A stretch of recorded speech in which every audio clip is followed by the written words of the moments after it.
Hi everybody, it's Honest John again. Now, whether you are a supporter of the Affordable Care Act or are against it, one thing you can agree on is that the rollout of the program has been atrocious.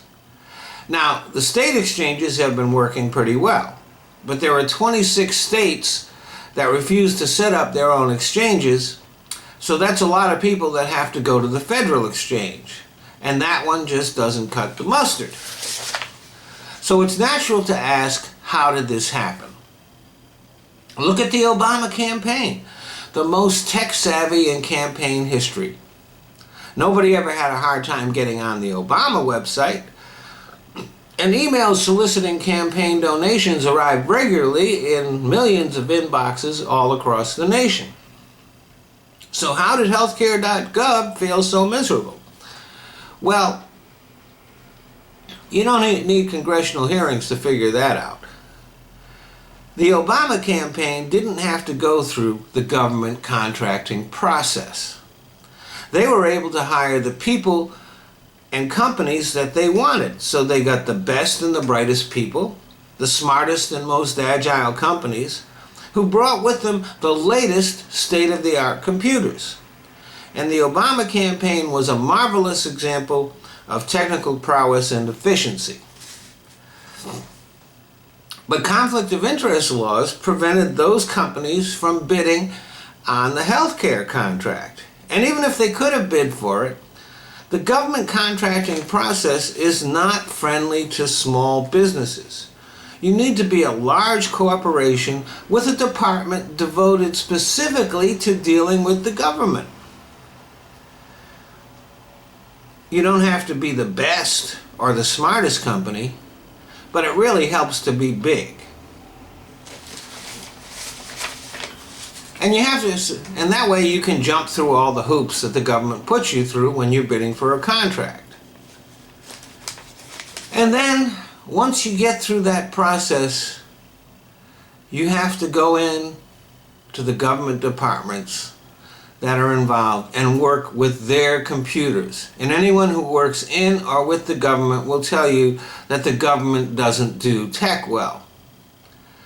Both the hardware and software are usually out of date, close to obsolete.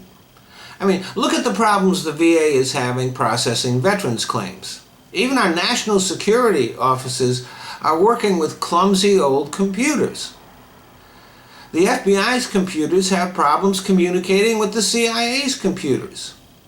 And one overlooked fact about the NSA is that even though they have the ability to scoop up lots of data, they don't have the ability to process it, and obviously they don't have the ability to protect their secrets.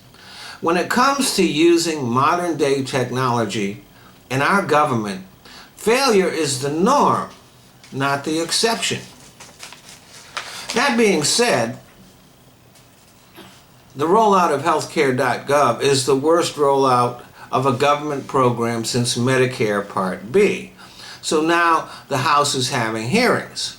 The Republicans, of course, are demanding that heads roll and insisting that the failure of the website means that the whole Affordable Care Act is a failure. And, of course, the Democrats are defending it. Now, when the same problems occurred with Medicare Part B, the Republicans quite reasonably explained that there were bound to be problems with it and asked to be given more time and for people to be patient. This was a program that was passed by a Republican-controlled Congress and signed into law over the objections of Democrats who felt that it was too big a giveaway to drug companies and that revenues needed to be raised to pay for the program. You have to remember that the Republicans at that time weren't that concerned about deficits. So Medicare Part B was unpaid for. Every dollar spent on Medicare Part B was part of the deficit. And I'm not going to pretend that Democrats didn't try to score political points.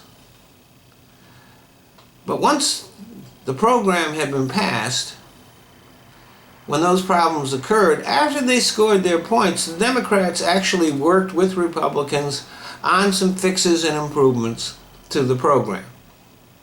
So I have no problem with the GOP scoring some political points here.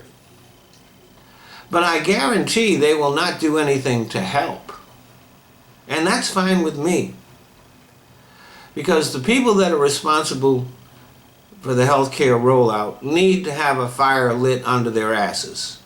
And the attempts by the GOP to destroy the program might just create the pressure they need to get this shit done.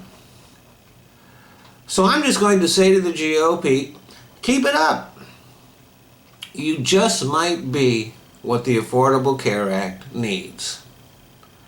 Thanks for listening.